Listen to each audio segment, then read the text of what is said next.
Fire from Heaven, Acts chapter 2, verses 3 and 11. There appeared to them tongues as of fire, distributing themselves, and they rested on each one of them. What actually happened on the day of Pentecost? When an individual speaks to the United Nations, each person listening hears the speech simultaneously in his own language through a headset linked to a translator.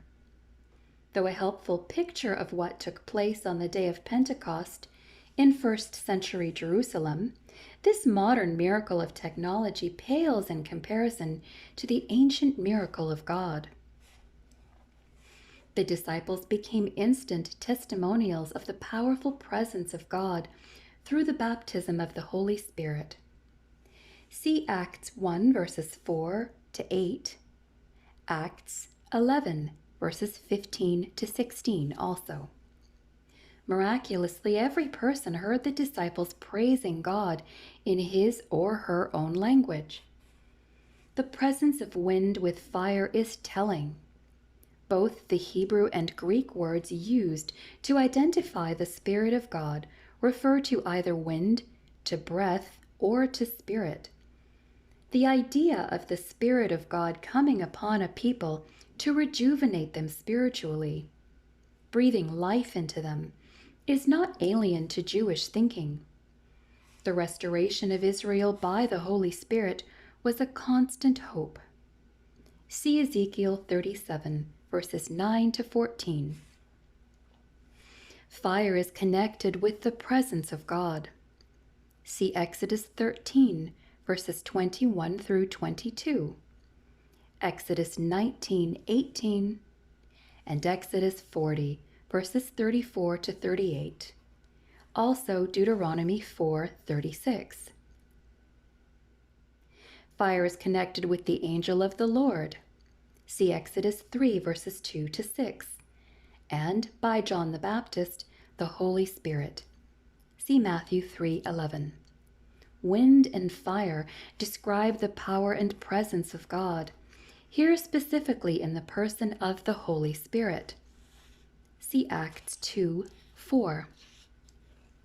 The phrase tongues as of fire distributing themselves is a description of the event by Luke, who as a probable eyewitness, see Luke 1 verses 1 and 2, describes the event from hindsight.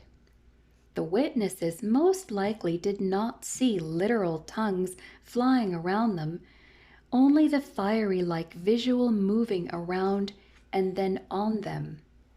The immediate ability of the apostles to speak in various dialects enables Luke to connect the reception of the gift of tongues in various dialects back to the moment the Spirit of God came upon them. The ability to speak foreign languages, known languages as opposed to ecstatic utterances. See Acts 2:4 and the use of the word language in verses 6 and 8.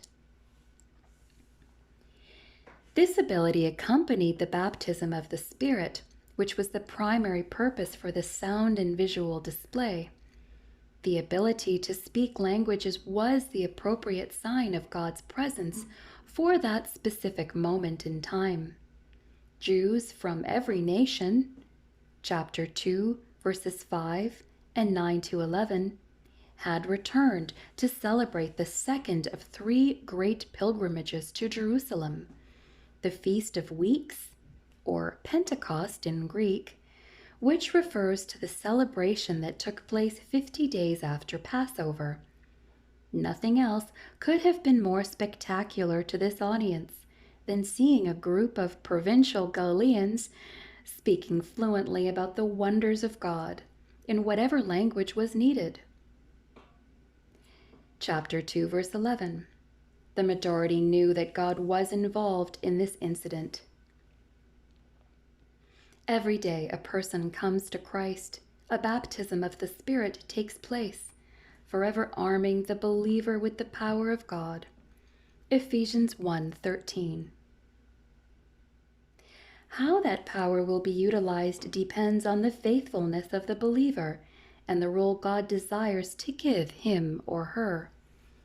The ability to speak a language one does not know is but one of many gifts at God's disposal. Be faithful and be willing.